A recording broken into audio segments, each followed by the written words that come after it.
So this semester for clinicals, I had the wonderful opportunity of experiencing clinicals at Southwest Callaway Elementary School. My supervisor was Miss Kelly Steele. She primarily teaches language arts and math to three groups of fifth grade students, which were the P20 learners that I taught how to give a self-introduction speech.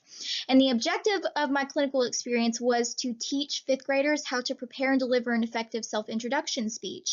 And I'd like to give credit to Amanda, one of our classmates, because she's actually the reason why I found this school and Miss Steele's classroom. In the beginning, I was having issues figuring out what I wanted to do, where I wanted to go. So I started asking around, making connections. And when I talked to Amanda, she knew about how Miss Steele was conducting speeches, and she knew I was a communications professor. So she had this wonderful idea. And this is how I came about Southwest Callaway Elementary School. And I don't think I could have picked a better place to conduct clinicals. It was amazing. Miss Steele and I met a week prior to me conducting my clinicals, and we came up with a tentative schedule for my lesson plan.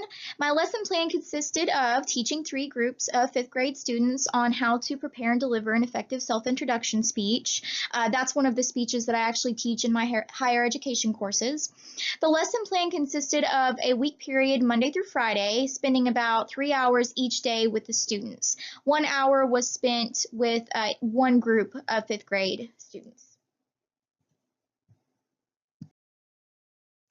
The first day of clinicals, I introduced myself with my own self-introduction speech, which was kind of interesting because that was the first time since my undergrad that I had to give one of my own self-introduction speeches, and it actually went quite well, and I had quite a bit of fun doing that.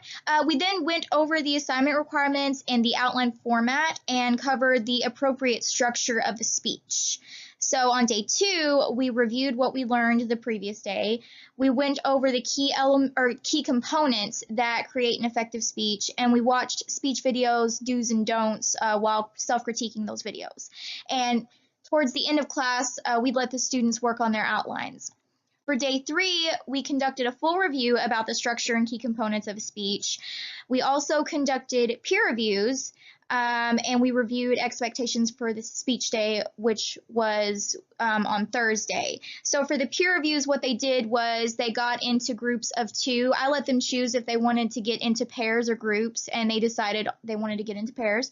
So they did that, and they would recite their speeches to each other and give each other feedback while Miss Steele and I would walk around and see if any of them needed help individually or collectively. Day 4 was the big day for students because that was speech day. The students gave their speeches while myself and Miss Steele observed and assessed in the back. And then on day 5 was reflection day. Collectively, we discussed what the students learned about public speaking themselves and their classmates, and they then wrote a reflection in their journal. My learning objectives for my lesson plan was to ensure that by the end of my lesson plan, students would be able to prepare a speech with an outline as notes, specifically Roman numeral formatting, structure and organize a speech adequately, practice key components for an effective speech, which include eye contact, enthusiasm, volume, and professionalism, deliver an effective speech with a time limit, and understand the importance of public speaking. Additionally, my teaching strategies and activities included video self-critiques, collective discussions, peer reviews, and individual and collective reflections. As mentioned briefly earlier in the presentation, the assessment process took place on speech day when the students delivered their self-introduction speeches. Ms. Steele and I sat in the back to observe and assess each speech. I scored the rubric, and Ms. Steele timed the students as well as calculating the final score, which both of us working together kind of helps the process flow more easily throughout the speeches. Teaching fifth grade students how to prepare and deliver an effective speech was enjoyable and enlightening for me. I had a wonderful experience teaching a different level of education from what I'm used to. This clinical experience took me out of my own comfort zone and gave me the opportunity to explore other levels of education, which I think enhanced my P20 exposure and broadened my mindset.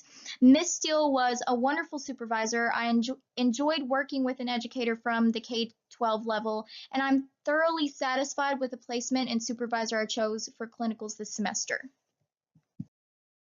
Miss Steele and I created a flexible schedule for the week that ended up flowing pretty well.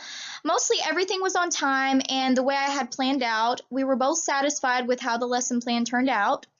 There were a couple things that were a little off, but nothing too serious. One aspect that did not go as expected was the time during speech day. We ran out of time on Thursday, so some of the students in the last group had to give their speech on Friday, which took time from the reflection. Also, on Friday, it was picture day for Southwest Callaway, which ended up rearranging the schedule and causing delays with the speeches and reflections. However, during my downtime of waiting, this is kind of interesting, the students got to witness the type of work I do with college students. I sat in the back and I actually had to get some grading done, and I was like, this is a perfect opportunity to, knock this out of the way while I'm waiting. So I was over there grading some exams and grading some speeches, and they kind of huddled over and they were really, really interested in what I was doing, and they had so much energy and excitement. It was so cute. And so I actually had a blank exam and I let them take that exam just for fun. And they had so much fun. It was cute. To conclude, I plan to take what I have learned from teaching fifth grade students and working with K-12 personnel and applying it to my own classroom in higher education. This includes patience, improvising when things don't go according to plan, time management, flexibility, and appreciation for diverse P20 learners. I experienced these components during my clinical experience, and I feel it made me a more understanding and knowledgeable P20 educator.